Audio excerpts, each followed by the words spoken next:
Hey everyone, Mike Conaway here, continuing with our small group leader training. Hope you've been enjoying it, filling in all the blanks in the manual. We're just going to keep moving right along here. And the next step here is deal with problem people immediately. And we're going to look at some ways that we can do that. And here's why it's so important. We cannot let one person ruin it for everyone else. That's one of the most important things to keep in mind. We can't allow one person to dominate the conversation or one person to dominate the group so that it ruins it for everyone else.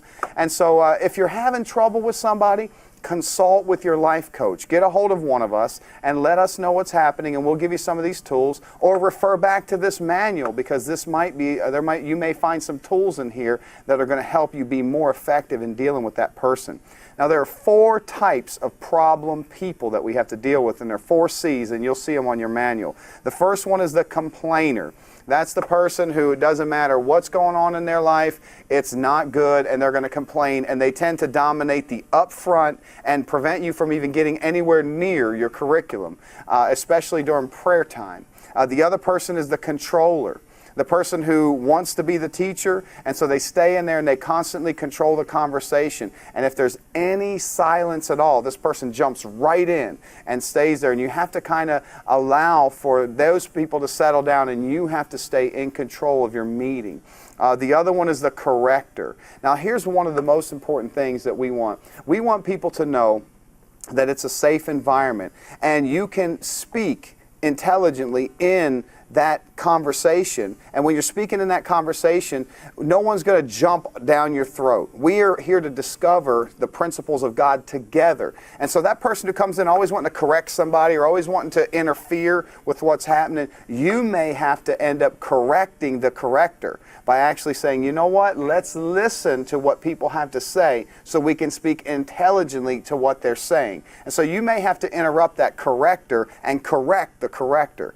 The other one is the confuser.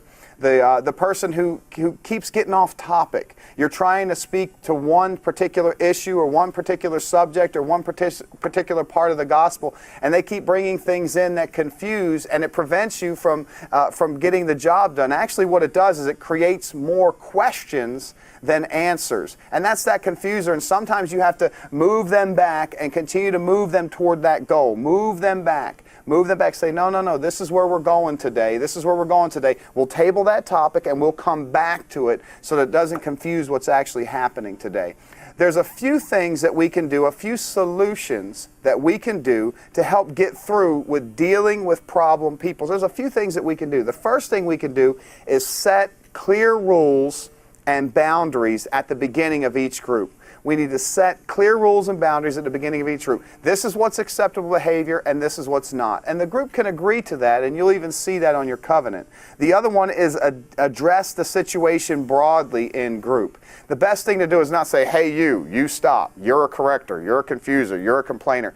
Not to do that. The best thing to do is to actually say, you know what, guys, as a group, let's answer questions together. Let's work together. Let's stay on task together. The other one is try to make that person an ally by pulling that person in and talking with that person and helping to build a relationship with that person so that you can use their gifts and talents, because many times these folks don't even know that they're doing these things and they just need help.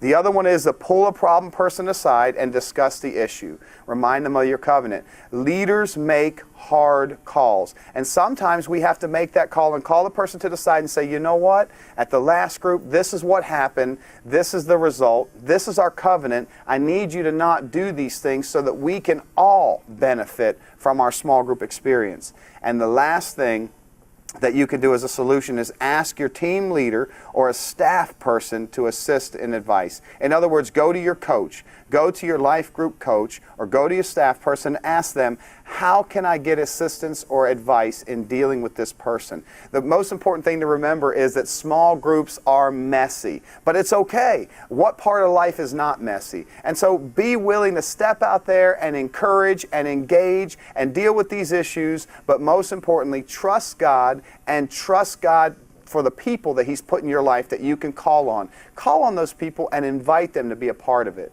I hope you're enjoying this. I want you to continue to stay engaged, stay tuned, and continue to get those blanks filled in as we continue to make you the best small group leader you can ever be. God bless you. Thanks for being with us.